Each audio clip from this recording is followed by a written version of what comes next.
It's Shabbat Shalom, guys, and this is probably the latest I will ever go live because my brain does not work at this time of night, so we'll see how this video goes.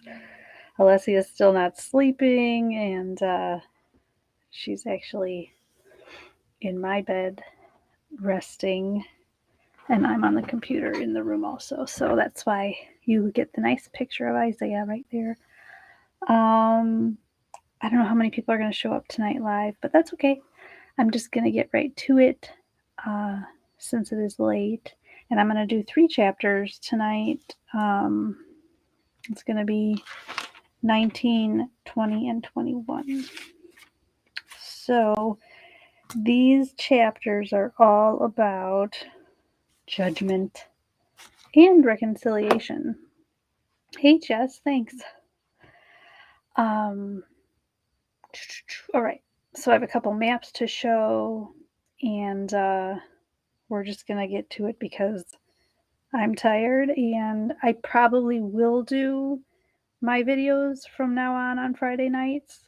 Probably not this late though, like I said, because my brain is not working, but I'll let you know what time that's gonna be. All right, so this is a message to Ethiopia. Oh, no, that's 18. I don't want 18. I want 19. We did Ethiopia last time. All right. This is about Egypt. And we start reading. I'll make it a little bigger for you. I wanted to get to this map, and I actually did find it. And it's from the same YouTube channel, the same guy that does UBTV on YouTube. I don't agree with everything he says, but I do agree with what he says about this. And so, referring to this theory a lot reading Isaiah. So, as you see, this is how he thinks the biblical lands are laid out. Some believe that the promised land is up here, but I don't have any context on that because I've only watched a few videos on that. I've watched UBTV's most of his videos. So this is what we're looking at. I'll make this bigger also. This is what I'm talking about when I want to read the Bible differently. How I'm reading Isaiah and what I'm picturing in my mind, that's what I am going for, changing the picture, and it's very hard. So I'll go this sorry, it's fuzzy, but we know this is the Mississippi River, for those of you in the U.S. And the Mississippi would be the Euphrates, and here you see this is Mesopotamia. I'm sorry, Egypt is down here.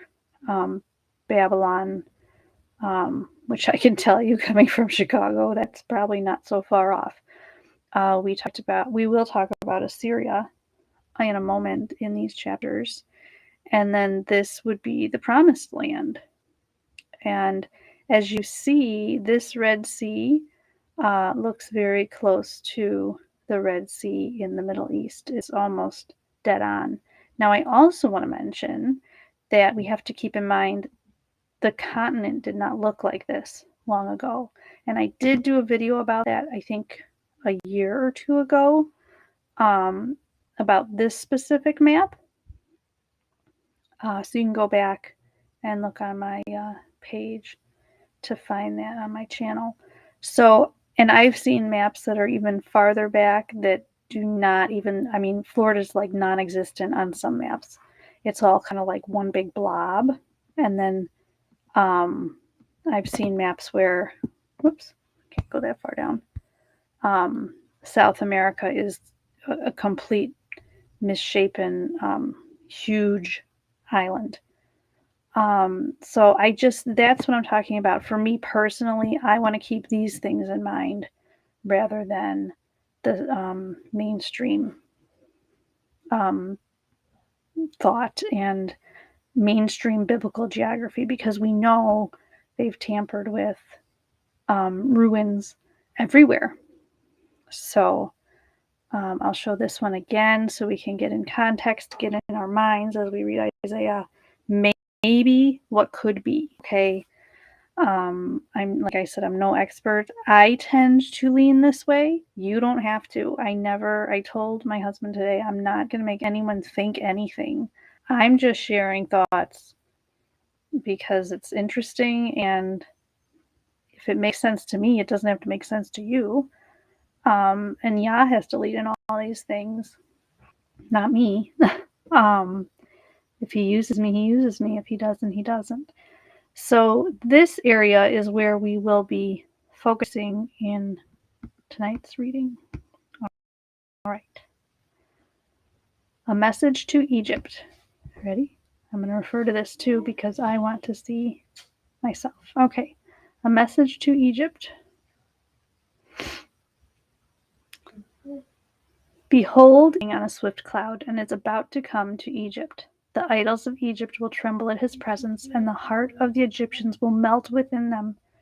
So I will incite Egyptians against Egyptians, and they will each fight against his brother, and each against his neighbor, city against city, kingdom against kingdom.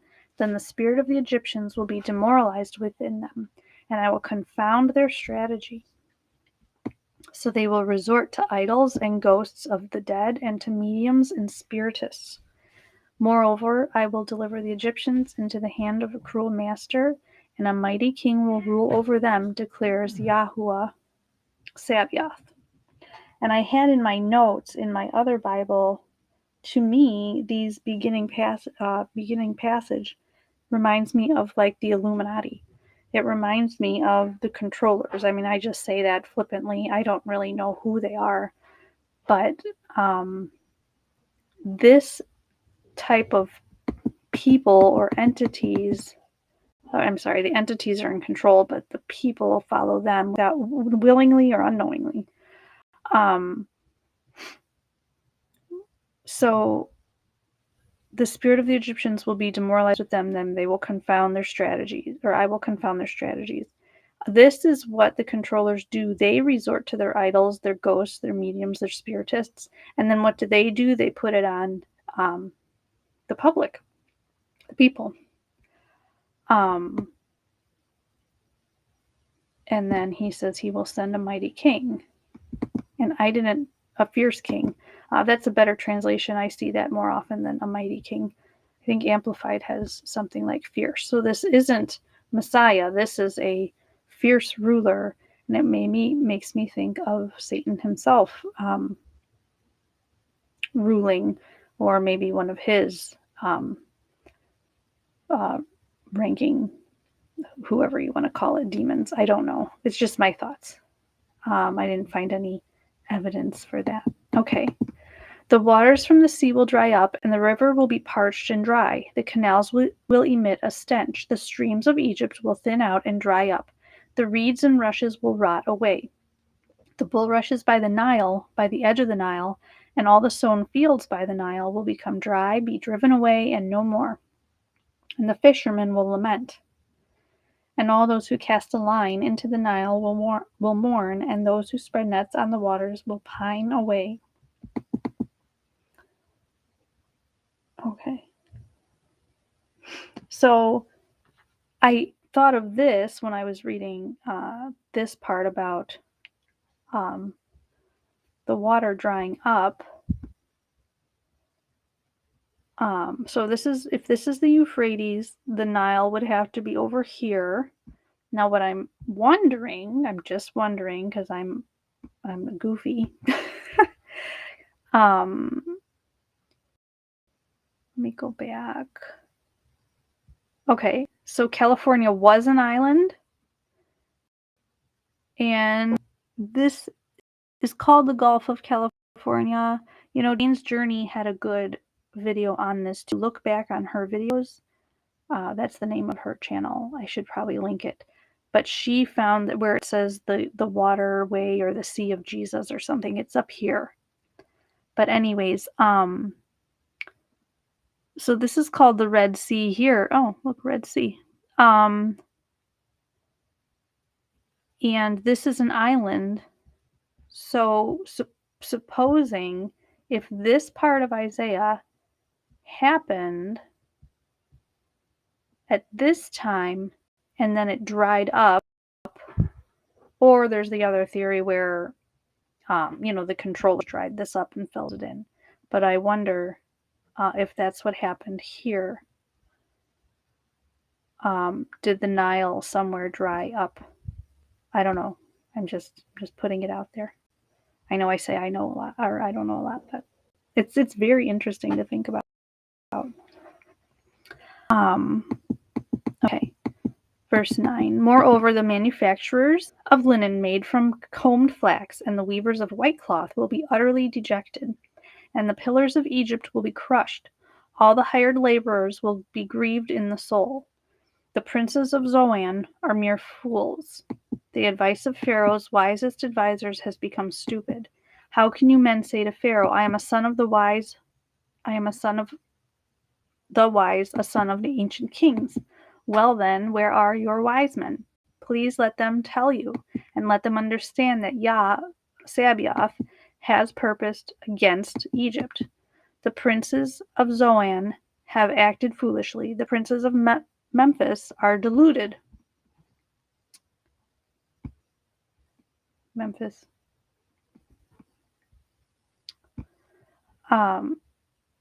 Those who are the cornerstone of her tribes have led Egypt astray. Yahweh has mixed within her a spirit of distortion.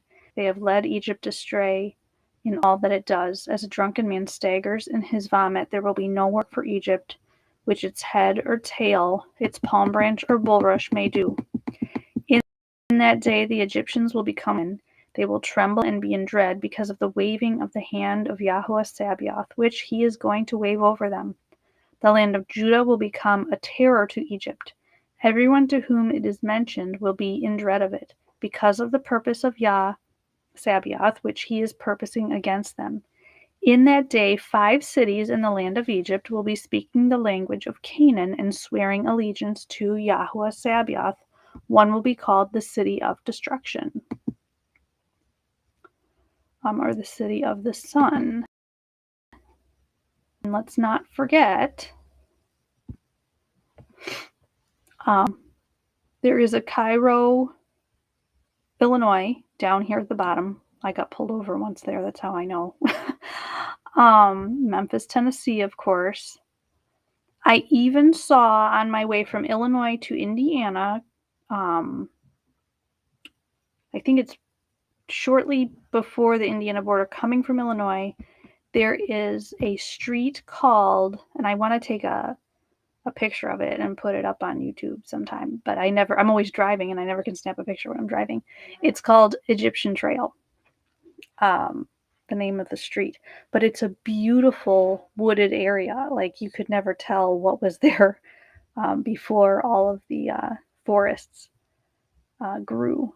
So it's interesting. So that would be, I'll give you some context. So where the Egyptian Trail, it's about right here somewhere, wherever. So I'm sorry this is a little blurry. This is the best I could do. Okay, let's go back to reading. Okay, so he's purposed against Egypt, but now they are turning towards him. This kind of confused me, and maybe it doesn't confuse you. If it doesn't confuse you, help me out. Okay, verse 19. In that day there will be an altar to Yah in the midst of the land of Egypt, a pillar to Yah near its border. It will become a sign and a witness to Yahweh Sabaoth in the land of Egypt. For they will cry to Yah because of oppressors, and he will send them a savior and a champion, and he will deliver them. So that would be Messiah. So a fierce king, an evil king, but a mighty one will deliver them. Thus Yah will make himself known to Egypt, and the Egyptians will know Yah in that day. They will even worship with sacrifice and offering, and will make a vow to him and perform it. Yah will strike Egypt, striking but healing. So they will return to him, and he will respond to them and will heal them. In that day there will be a highway from Egypt to Assyria, and the Assyrians will come into Egypt, and the Egyptians into Assyria, and the Egyptians will worship with the Assyrians. In that day, Israel will be the third party with Egypt and Assyria, a blessing in the midst of the earth, whom Yahuwah Sabaoth has blessed, saying, Blessed is Egypt, my people, Assyria, the work of my hands, and Israel, my inheritance. So there we go. We have the remnant Israel, we have the chosen people Israel, and then we have those grafted in. So this is what he's saying. There will be a road, and I don't know what road is here nowadays, but I'm pretty sure it may line up because, as we know, the highways and the grids and the railways were probably already here when, quote unquote, America was founded, the Americas. So, hey, Plain Fire, you made it. So I don't know what major highway is here. I just wonder if there's any connection. So that's what it's saying. Assyria will go to Egypt. In the midst of Egypt, there would have been an altar to the Most High, and they worship together. I thought that was an interesting passage. So Yah brought there was confusion and distortion, a spirit of distortion, and a mighty ruler. And then when that was finished, they had turned to Yah the Most High. Okay, chapter 20. Now this is Egypt and Ethiopia. I don't have anything for Ethiopia according to this map, so maybe this is where this theory breaks down. I'm not sure, unless it's somewhere over here. I'd have to compare to the Middle Eastern maps, which I haven't done yet. Okay. In the year that the commander came to Ashdod, when Sargon the king of Assyria sent him, and he fought against Ashdod and captured it, at that time Yah spoke through Isaiah the son of Amoz, saying, Go and loosen the sackcloth from your hips, and take your shoes off your feet. And he did so, going naked and barefoot. And Yah said, Even as my servant Isaiah has gone barefoot 3 years as a sign and token against Egypt and Cush, so the king of Assyria will lead away the captives of Egypt and exiles of Cush, young and old, naked and barefoot, uncovered, to the shame of Egypt. Then they will be dismayed and ashamed, because Cush their hope, and Egypt their boast. So the inhabitants of this coastland will say in that day, Behold, such is our hope, where we fled for help to be delivered from the king of Assyria. And we, how shall we escape? So now they're coming against each other. I wonder how much time in between has happened when this would happen and when this would happen. Or would this happen first and then this would happen? Just like with Revelation, we know it's not chronological. I don't know how chronological Isaiah is. So mainstream teachers will tell us that Isaiah is a book showing us the whole Bible, Old Testament, to the millennial reign. But I'm not so sure, because that's the same thing they would teach us about Revelation, that it's chronological, at least in the churches I've been in. It talked about Revelation being chronological, and it's not. Not necessarily in every place, maybe in some places. So I'm wondering now if the same is for Isaiah, because the only timeline clues we're given in Isaiah, which are hard to understand anyways, are when the kings ruled, or this commander was at this time. So it doesn't give the year here. It just says, in the year the commander came to Ashdod. Well, we don't know when that is. So, okay. That was not a nice chapter, so we'll keep going. So Babylon be taken. So if you want to refer to this.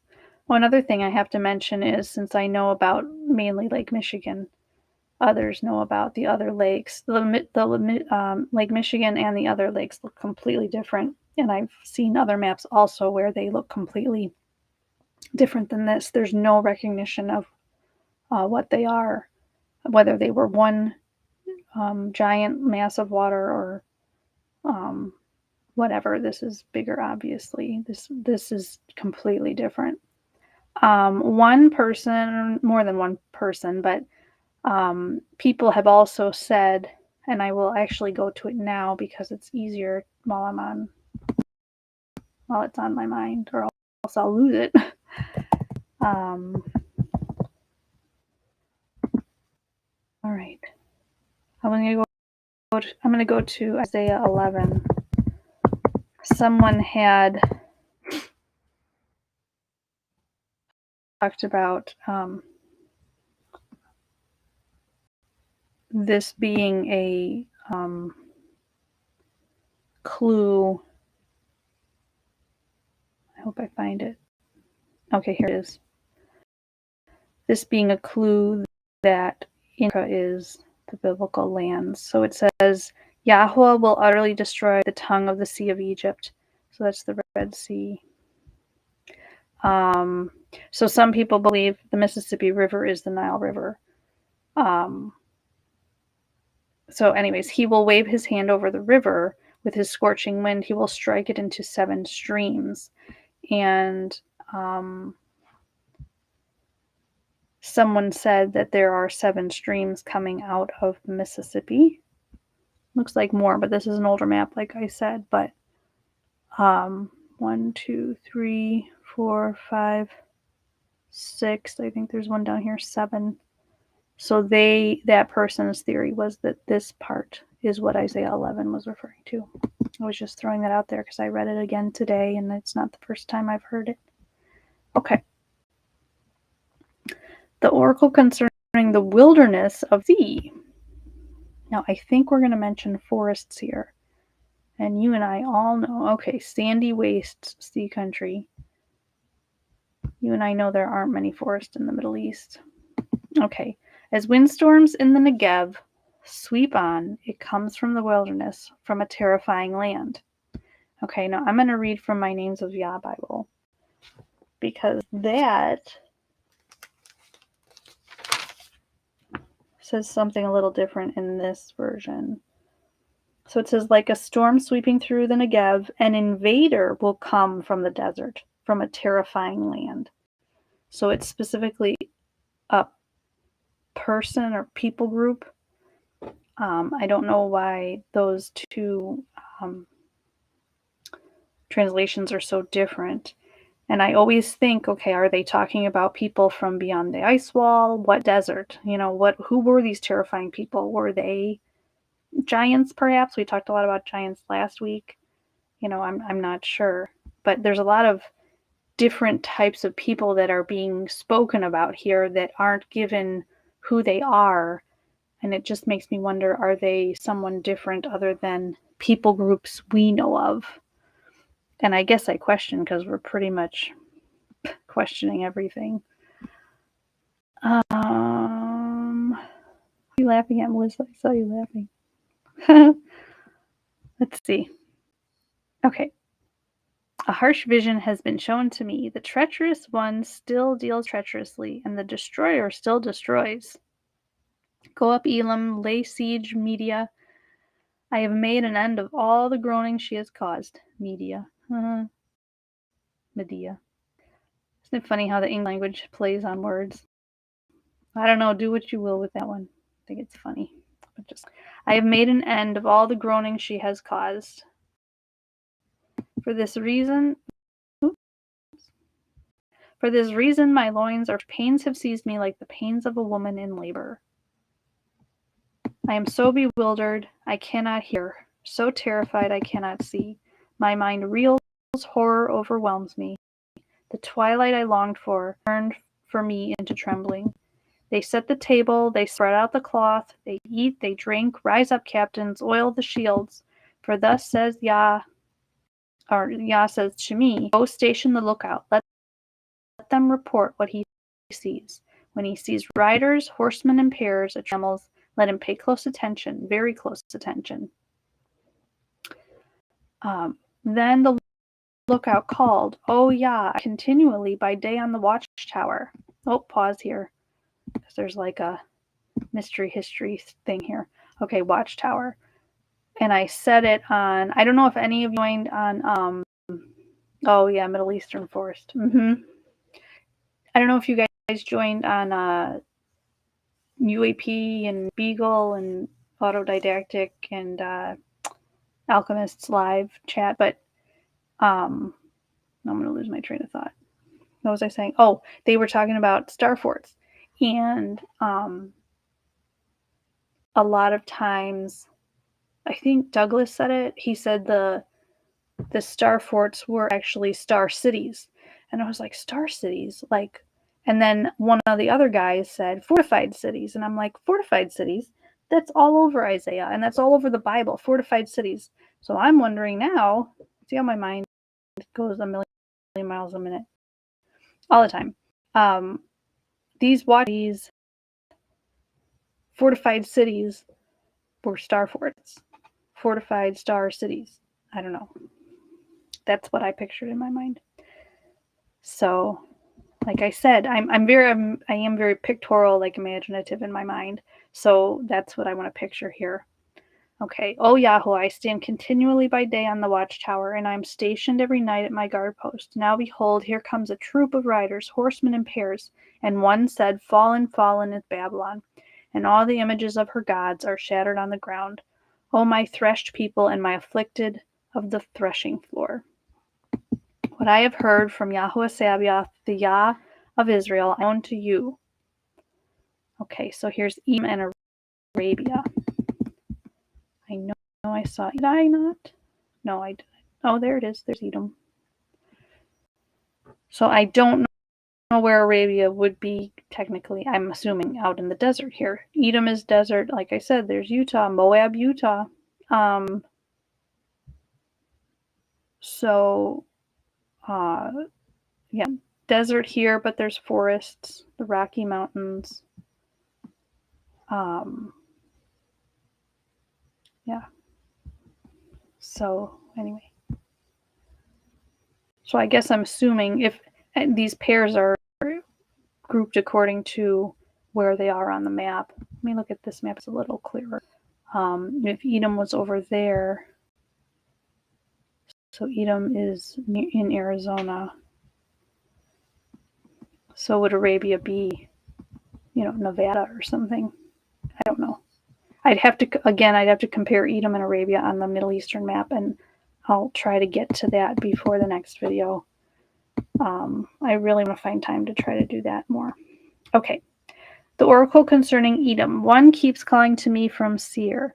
Watchman, how far gone is the night? Watchman, how far gone is the night? The watchman says, morning comes, but also night. If you would inquire, inquire, come back again. The oracle about Arabia. In the thickets of Arabia, I think that's the forests. It said forests in my Names of Yah translation. Let me double check.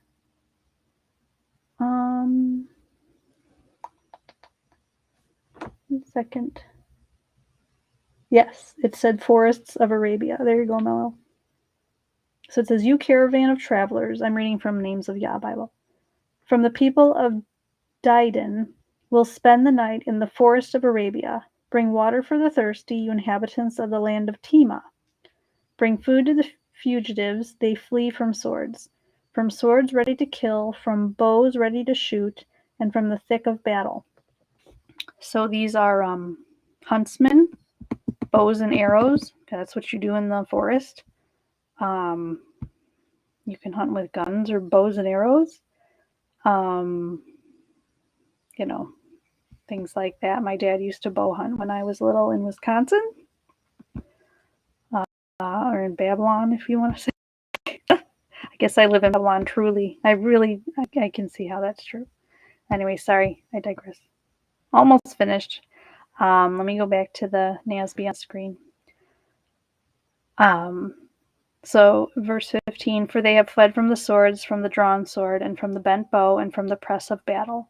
For thus Yah said to me, in a year, as a hired man would count it, all the splendor of Kedar will terminate, and the remainder of the number of bowmen, the mighty men of the sons of Kedar, will be few. For Yahweh of Israel spoken. So I promise you that eventually Isaiah will take a turn from Yah's judgment upon all of these people to encouragement of Israel. And even though I know some promises are just for the chosen people, the Hebrews, I think some promises are for us who are grafted in also.